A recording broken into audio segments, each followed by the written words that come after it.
Today's video is going to be about being consistent. This is not one of my normal videos about God. I mean, I'm going to tie God into it, but nonetheless, it's going to be a video about consistency and, why you ought to be consistent in life and all that is that you do. Because in life, people like to be two-faced. People will show you one side of them, but in actuality, they actually are something that they're not, right? And so with that being said, it's important that we ought to, through God, be consistent in our character. The way we conduct ourselves online is the way we need to conduct ourselves in person. The way we conduct ourselves in person is the same way we need to conduct ourselves online.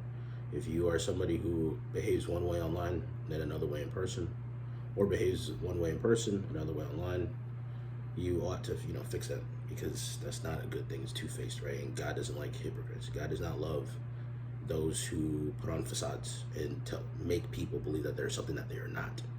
You ought not to do that, because it's not a good thing, and you're lying to people and you're kidding yourself at the end of the day, right? There's too many people on social media that project themselves out to be something that they're not, whether it be photos, live streaming, right? Videos they make, they sit there and they portray themselves to be this type of individual, when if you actually got to meet them in person, or if you talk to them in private, they become something that they're not, right?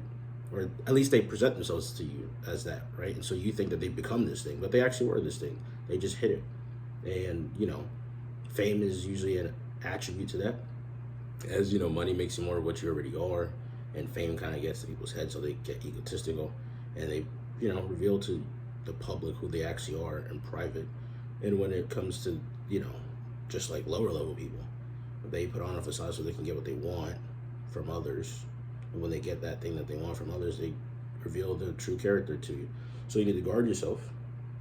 You need to, through God, decipher what is right for what is wrong. That's discernment.